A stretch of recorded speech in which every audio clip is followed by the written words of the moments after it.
A última final de Copa do Brasil exclusiva do SBT aconteceu há exatos 25 anos. Nesse vídeo você vai conhecer 5 fatos históricos sobre aquela decisão.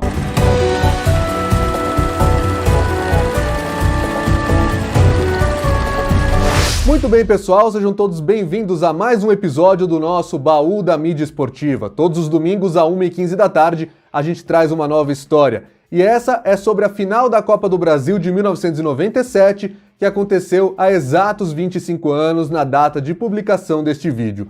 Vale a gente relembrar, o SBT era a única emissora a transmitir a Copa do Brasil em TV aberta desde 1995, mas 1997 foi o último ano dessa exclusividade. A emissora do Silvio Santos ainda transmitiu a Copa do Brasil de 98, mas a Globo já transmitia também, ou seja, foi a única vez em que elas dividiram os direitos de transmissão. E a final entre Flamengo e Grêmio aconteceu justamente no dia 22 de maio de 1997, portanto, esse vídeo está entrando no ar no dia 22 de maio de 2022, são 25 anos desde a última vez em que uma final de Copa do Brasil ficou exclusiva no SBT. Desde então, a Globo sempre comandou a competição e só não transmitiu com exclusividade quando dividiu os direitos de transmissão com Record, com Band, ou mesmo abriu mão de exibir, né? Copa do Brasil de 2012, entre Palmeiras e Coritiba, o jogo de ida foi exclusivo da Band. Mas vamos começar então com o fato número 1.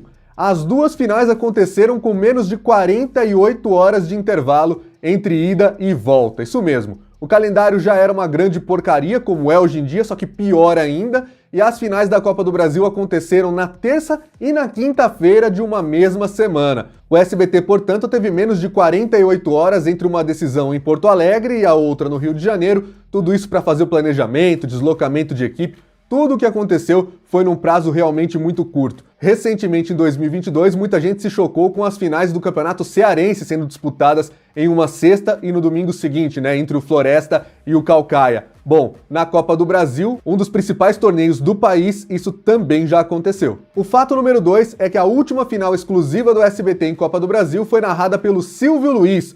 Hoje está aí na Rede TV, fez o Campeonato Paulista pelas transmissões digitais da Record. Naquela época ele era um dos principais nomes, se não o principal nome do esporte no SBT, e teve a companhia de um gigante da imprensa também, que era o Orlando Duarte, que foi o comentarista naquela final. Nas reportagens estavam o Luiz Ceará e o Antônio Petrin. O terceiro fato é que a audiência de uma final entre Flamengo e Grêmio foi muito boa de verdade em São Paulo. Você consegue imaginar hoje uma final de campeonato exclusiva no SBT, indo bem até contra a Globo no Ibope, sem ter um time paulista? Pois bem, não ganhou da Globo, mas fez uma audiência muito bacana. No jogo de ida, o SBT fez 20 pontos de média em São Paulo contra 29 da Globo, que exibiu no mesmo horário um pedacinho final do capítulo da novela A Indomada, além da Terça Nobre com David Copperfield e na sequência o Intercine com o filme Aquela Noite. A Rede Manchete ficou em terceiro lugar com 6 pontos de audiência, mostrando, entre outras coisas, a novela Chica da Silva, que era um sucesso sim para aquela ocasião. No jogo de volta, 2 dias depois, a audiência em São Paulo foi ainda melhor.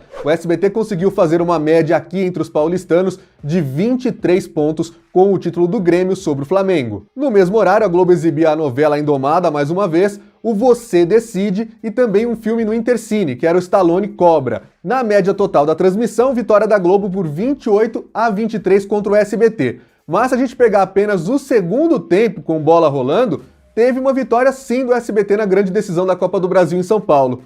O jogo marcou 29 pontos no segundo tempo contra 20 da Globo. Tá, não foi uma vitória na média, mas um jogo sem paulistas, decisão de campeonato sem ter um time de São Paulo, fazendo no segundo tempo que seja 29-20 na Globo, num dia de semana à noite, tá de parabéns, né? O fato número 4 é que mesmo tendo o Flamengo, o SBT não conseguiu vencer a Globo na média geral da transmissão no jogo de ida no Rio de Janeiro. Naquela época o Ibope ainda não fazia a medição só com bola rolando, que são os números que a gente traz atualmente, quando tem final de Copa do Brasil, quando tem final de Libertadores, então contou a transmissão completa. E aí na audiência carioca o SBT fez 26 pontos de média contra 28 da Globo, já estava chegando bem perto, né? estava bem perto de vencer. O problema é que o primeiro tempo pegou um pedacinho da novela A Indomada, e aí não tem jeito, né? Acaba perdendo. O SBT, no primeiro tempo, perdeu por 26-33 para a Globo. Mas no segundo tempo a audiência deslanchou. A vitória do SBT sobre a Globo nesse período do jogo foi por 32-20. O fato número 5 é que a vitória do SBT sobre a Globo no Rio de Janeiro no jogo de volta, que já era esperada, claro, porque tem o Flamengo, a maior torcida do país, acabou sendo muito mais apertada do que o esperado. Considerando a transmissão completa, o SBT fez 27 pontos no Ibope contra 26 da Globo. E é óbvio que pesou o fato de o Flamengo ter perdido essa final, porque o SBT ainda ficou transmitindo a festa do título do Grêmio, a entrega da taça, por uns bons 15 a 17 minutos depois do apito final. Até porque se a gente pegar só com bola rolando, no primeiro tempo a audiência no Rio de Janeiro foi um empate. O SBT fez 30 pontos de média contra 30 também da Globo. E no segundo tempo foi uma vitória muito mais espaçada. O SBT ganhou por 33-19. Lembrando, os dois jogos daquela decisão foram empates, né? 0-0 em Porto Alegre, 2-2 no Maracanã. Naquela época havia a regra do gol qualificado, então o Grêmio, que fez 2 gols fora de casa, acabou ficando com o título da Copa do Brasil. Então se empatou no primeiro tempo e ganhou muito bem no segundo tempo, porque o SBT ganhou tão apertado por apenas 1 ponto da Globo, né?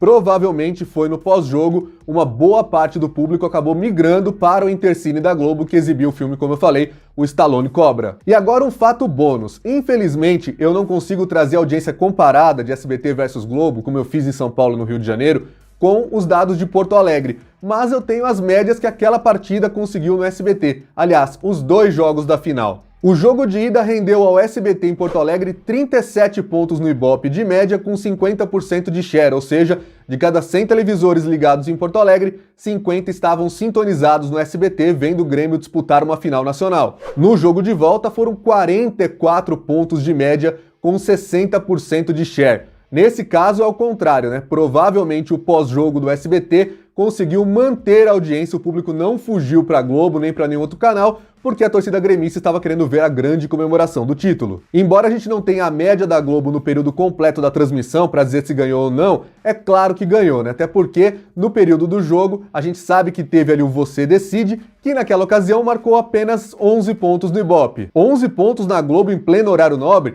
é porque estava tomando uma surra do SBT mesmo, né? Já o filme do Stallone, que deu 22 pontos de média no Rio de Janeiro, em Porto Alegre marcou apenas 13, ou seja, realmente a torcida do Grêmio estava sintonizada no SBT. E se você se surpreendeu com os 44 pontos que o SBT no Rio Grande do Sul conseguiu com o jogo do Grêmio, vamos lembrar que a Globo, claro, dava muito mais, né? Nas quartas de final da Libertadores, também em 97, no dia 3 de junho, apenas alguns dias depois, o Grêmio enfrentou o Cruzeiro, perdeu, né? O Cruzeiro acabaria sendo campeão da Copa Libertadores.